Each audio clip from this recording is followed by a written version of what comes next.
Coming up on 5 Minute News. Biden tightens some gun controls, says much more is needed. Countries worldwide hit new records for virus deaths. And Northern Ireland leaders seek calm after violence escalates. It's Friday, April 9. I'm Anthony Davis. President Joe Biden, in his first gun control measures since taking office, announced a half-dozen executive actions on Thursday aimed at addressing a proliferation of gun violence across the nation that he called an epidemic and an international embarrassment. The idea that we have so many people dying every single day from gun violence in America is a blemish on our character as a nation, Biden said during remarks at the White House. He announced he is tightening regulations for buyers of ghost guns, homemade firearms that are usually assembled from parts and often lack serial numbers used to trace them.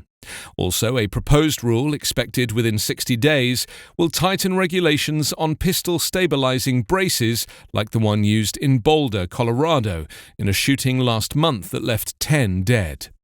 Biden's Thursday announcement delivers on a pledge the president made last month to take what he termed immediate common-sense steps to address gun violence after a series of mass shootings drew renewed attention to the issue. His announcement came the same day as yet another, this one in South Carolina, where 5 people were killed. Biden emphasized the scope of the problem. Between the mass killings in Atlanta massage businesses and the Colorado grocery store shooting last month, there were more than 850 additional shootings that killed 250 and injured 500 in the U.S., he said. But Thursday's announcement underscores the limitations of Biden's executive power to act on guns. His orders tighten regulations on homemade guns and provide more resources for gun violence prevention, but fall far short of the sweeping gun control agenda he laid out on the campaign trail. Nations around the world set new records on Thursday for COVID-19 deaths and new coronavirus infections, and the disease surged even in some countries that have kept the virus in check. In the United States, Detroit leaders began making a plan to knock on every door to persuade people to get vaccinated. Brazil this week became just the third country after the US and Peru to report a 24-hour tally of COVID-19 deaths that exceeded 4,000.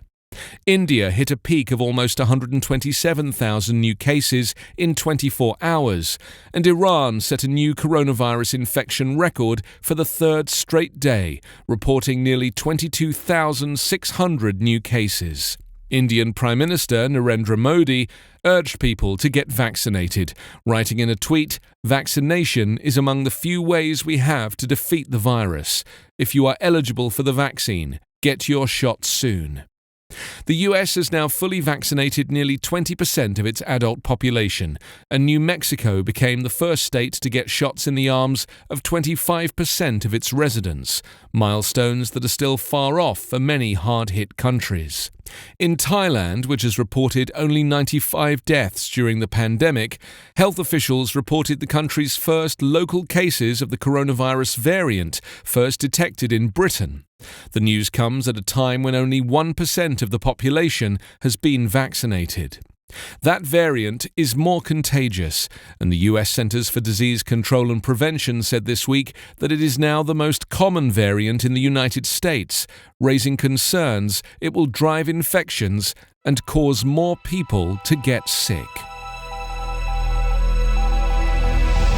Authorities in Northern Ireland sought to restore calm on Thursday after Protestant and Catholic youths in Belfast hurled bricks, fireworks and gasoline bombs at police and each other. It was the worst mayhem in a week of street violence in the region, where Britain's exit from the European Union has unsettled an uneasy political balance.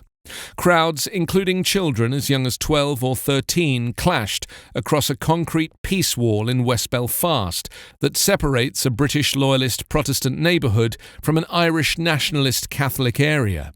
Police fired rubber bullets at the crowd, and nearby a city bus was hijacked and set on fire. Northern Ireland has seen sporadic outbreaks of street violence since the 1998 Good Friday Peace Accord ended the Troubles, decades of Catholic-Protestant bloodshed over the status of the region, in which more than 3,000 people died. But Police Service of Northern Ireland Assistant Chief Constable Jonathan Robert said the mayhem was at a scale we have not seen in recent years. He said 55 police officers had been injured over several nights of disorder, and it was lucky no one had been seriously hurt or killed. Britain's split from the EU has highlighted the contested status of Northern Ireland, where some people identify as British and want to stay part of the UK, while others see themselves as Irish and seek unity with the neighbouring Republic of Ireland, an EU member. Unrest has erupted over the past week, largely in loyalist Protestant areas, amid rising tensions over post-Brexit trade rules and worsening relations between the parties in the Protestant Catholic power-sharing Belfast government. You can subscribe to 5 Minute News on YouTube with your preferred podcast app. Ask your smart speaker or enable 5 Minute News as your Amazon Alexa flash briefing skill. Subscribe, rate and review online at 5minute.news. 5 Minute News is an Evergreen Podcast covering politics, inequality, health and climate, delivering independent, unbiased and essential world news daily.